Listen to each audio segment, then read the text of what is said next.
سلام الله عليكم. اسكو soo noqod wanaagsan maalin wanaagsan ku soo dhawaada casharkeeni maadada farmakolojiga oo ahayd maadada daawooyinka oo aynu ku bixin doono casharkii labaad. maanta waxaynu ku bixin doonaa casharkii labaad. casharkan waxa uu ku saabsan yahay haddii aad si fiican u soo fahamtay casharkii hore ayuu la socdaa. casharkan waxaynu ku baran doonaa pharmacokinetic properties, astaamaha ay leedahay ama uu leeyahay socodka daawada. waxaan filayaa inaad dhamaadka casharkani inala gaari doontid biidnillaahi jalla wa ala.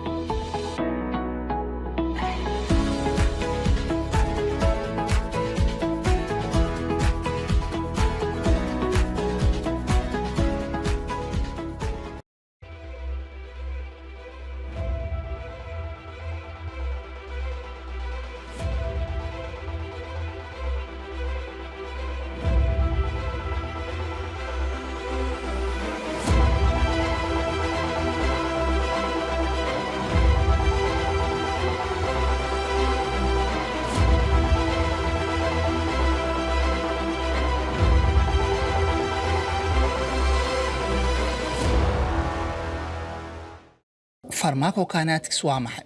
Pharmacokinetics waxaa loo qeexaa inay tahay sida jirka uu ula falgalo daawada. Sida jirkeena uu ula falgalo daawada. Waxay ka kooban tahay pharmacokinetics marka laga hadlo barashadeeda in la barto qaabka daawada jirka uu u qaato oo uu sameeyo absorption, qaabka marka ay gaarto systemic circulation-ka oo ah dhiigga marka ay gaarto loogu sameeyo distribution, loo qaybiyo loo geeyo cellska gudahooda iyo cellska dibadoodaba, gudaha selka iyo dibadda selkaba si loo geeyo ayay ka qayb qaadataa. Metabolism oo loo yaqaano biotransformation oo ah in la bedelo qaabka kiimikeed ee ay daawada u jirtay in la bedelo. Drug excretion oo ah in daawada lagu sameeyo qashin saar ayaa inta badan lagu bartaa laantani ka tirsan pharmacology.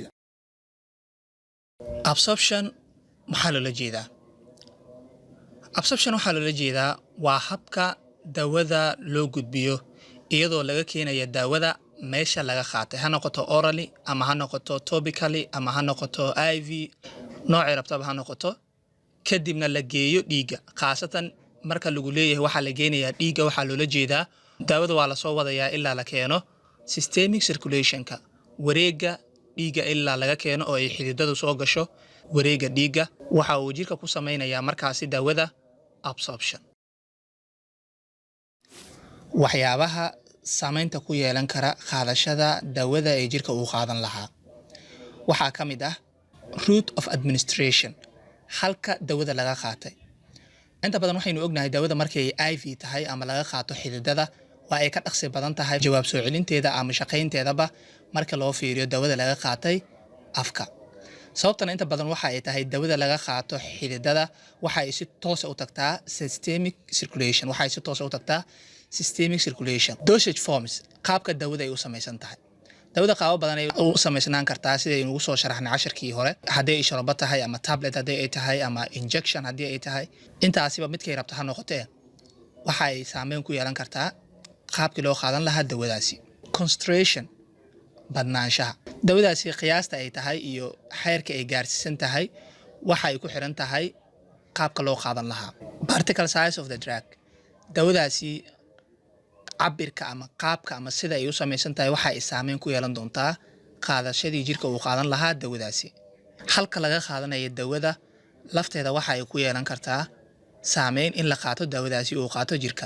qulqulka dhiigga, laga yaabo marka dhiigga uu gaarayo systemic circulation-ka inuu yahay high pressure, mid pressurekiisa uu sareeyo ama mid pressurekiisa uu hooseeyo. hadba marka heerka uu ku sugan yahay dhiiggaasi qulqulkiisa waxa ay saameyn ku yeelan doontaa daawadaasi. Solubility, milanka daawadaasi ma mid biyo ku milanta mise waa mid dufan ku milanta. marka milanka daawadaasi ayadana waxa ay ku yeelan kartaa saameyn qaadashadii daawadaasi uu qaadan lahaa jirka. weli waxaynu bartanka ka taagannahay casharkeenii pharmacokinetics qaybtiisa absorption-ka.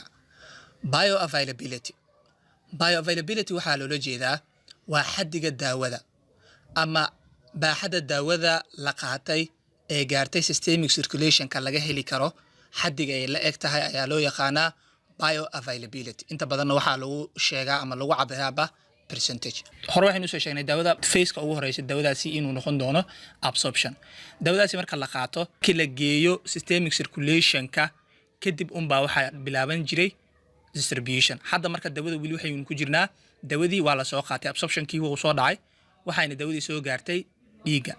haddaba daawada inta laga qaatay iyo inta la helay marka la cabirayo ama la adeegsanayo in la ogaado ayaa loo adeegsadaa ereyga kane ee bioavailability. imisa ka mid ah daawadaasi ayaa gaartay wareegga dhiigga. xaddiga daawada laga heli lahaa dhiigga waxyaabo ayaa jira saameyn ku leh. waxyaabaha saameynta ku leh ayaa waxaynu u qaybin doonaa laba qaybood. kuwo waxa ay yihiin kuwo la xiriira daawada oo loo yaqaano pharmaceutical factor iyo kuwo la xiriira bukaanka. saameyn waxay la xiriirtaa bukaanka, saameynta kalena waxay la xiriirtaa daawada. daawada saameynta la xiriirta waxay noqon kartaa particle size ama solubility. cabirka daawadaasi markaynu leenahay qaab ahaan size-ka daawadaasi ay u samaysan tahay, ma capsule ba, ma tablet ba, noocay tahayba. solubility-na waxay noqonaysaa daawadaasi milankeeda ma mid biyo ku milantaa mise waa mid ku milantaa dufanta. intaasi waxay la xiriiraan daawada, waxayna saameyn ku yeelan doonaan xaddiga laga heli lahaa daawadaasi dhiigga. pharmacological factor waxay la xiriirtaa iyadana bukaanka. tusaalaan bukaankan haddii uu cuno daawada isagoo calooshiisa ay maran tahay, haddii uu bukaankan uu qabo gastrointestinal diseases cudurro ku dhaca GIT-ga, gastric oo kale waa ay saameeyaan. food and other substances bukaanka haddii uu cunay oo kale. daawooyin waxaa jira bukaanka uusan cuni karin isagoo oo calooshiisa ay buuxdo. marka midda koowaad oo kale aan hadda ka soo hadalnay, bukaanka haddii uu yahay mid baahan oo calooshiisa ay maran tahay, daawadana ay tahay mid loogu talagalay qofka isagoo oo calooshiisa ay buuxdo ama raashin cunay in uu qaato, saameyn ayay ku yeelan doontaa xaddiga laga heli lahaa daawadaasi ay systemic circulation-ka gaari lahaa. in daawo ay daawo kale la falgasho. tusaale ahaan hadda wuxuu qaatay dawadii oo aan jirkiisa weli la falgelin ayuu waxa uu la qaadanayaa mid kale. waxaa isla markii dhacaya drug interaction, in labadii dawo ay isla falgalaan. haddii isla falgalaanna positive prognosis-ka laga sugayey oo ah in dawadaasi lagu caafimaado ama waxay loo qaatay inay soo baxaan ayaa meesha ka baxaya. markani aynu ka hadalno distribution-ka. distribution waxaa loola jeedaa dawada in laga keeno dhiigga lana geeyo nudayaasha iyo xubnaha jirka ayaa noqon doono distribution, waana phase-ka labaad ee uu jirka ka qabto dawada. waxyaabaha marka in qaybsankaasi dawada loo qaybiyo nudayaashii iyo xubnaha waxaa jira saameeya. waxyaabaha saameynta ku leh marka waxa ay ku xirnaan doontaa lipid solubility, dawadaasi dufanta inay ku milmi karto. dawada haddii ay dufanta ku milmi karto waxaa u fududaanaysa in ay ka gudubto plasma membrane-kii oo ahaa xuubkii saarnaa unuga, in ay ka gudubto si toos u gasho gudaha selka. haddii ay tahay marka water solubility-na waxaa inta badan ku adkaan doonto inay gudubto ilaa ay ka hesho mooyaane carriers, in ay ka hesho mooyaane si kale kuma gudbi karto. waxaa ku adkaan doonta haddii ay ka kooban tahay water solubility in ay ka gudubto plasma membrane-kii. qodobka labaad ee saameyn kara waxaa ka mid ah qabsashada dawadaasi ay qabsan doonto proteiniska nudayaasha ay leeyihiin iyo proteiniska ay leeyihiin plasma membrane-kaba. waxa ay ka qayb qaadan karaan dawadaasi in ay falgalkii loogu talagalay ay soo saarto. kala duwanaanshaha qulqulka dhiigga marka uu yahay vein, marka uu yahay artery, marka uu yahay capillary, isku mid ma ahan qulqulkiisa, isku mid ma ahan qaabka uu qulqulka u sameeyo ama uu u sameeyo flowga. haddaba waxa ay iyadana ku xirnaan doontaa xididka dawada markaasi wada iyo qaabka uu u socdaba. diseases cudurrada, haddii ay jiraan cudurro waxaa ku imaan kara distribution-kii ama qaybsankii, isagana waxaa ku imaan karo saameyn. cudurrada la sheegaya waxaa ka mid ah cudurrada ku dhaca xididada oo kale, ama cudurrada keenaya in xinjir ay dhiigga ay xirto oo kale, waxay iyagana saameyn ku yeelan karaan distribution-kii. metabolism ama biotransformation. metabolism waxaa loola jeedaa isbeddelka kiimikeed ee lagu sameeyo dawada inta ay ku jirto jirka. dawada inta ay ku jirto jirka isbeddelka kiimikeed ee lagu sameeyo ayaa loo yaqaanaa metabolism.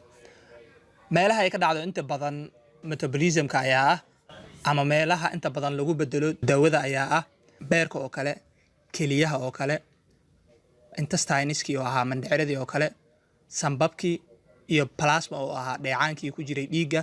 meelahaasi ayay ka dhacaan metabolismka. meesha primary site-ka ah, meesha ugu horeysa waa beerka. beerka ayaa meesha ugu badan ee inta badan ay ka dhacaan salkana u ah metabolismka. erey waxaa jira loo yaqaano fast pass metabolism. fast pass metabolism ereygani waxaa loo yaqaanaa qaabka dawada in la bedelo ama dawada in lagu sameeyo metabolism ka hor inta aysan soo gaarin systemic circulationka.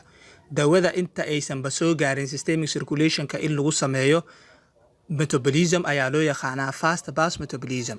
tusaale ahaan small intestine-ka ayaa waxa ay sameynayaan absorption.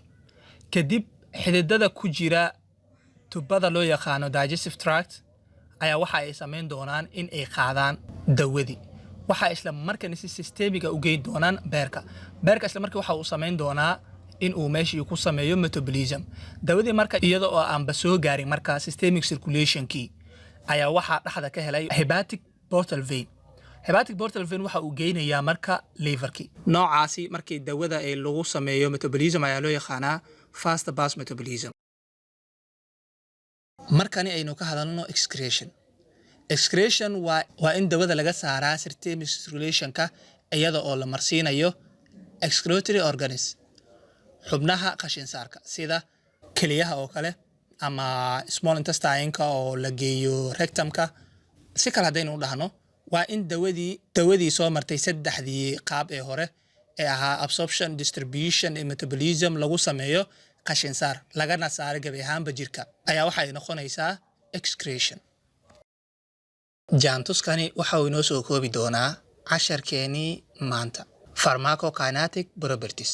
midka koowaad haddaynu ku horeyno absorption. jirka meelo badan ayuu ka samayn karaa absorption, ha noqoto in orally loo qaato ama in xididka laga qaato.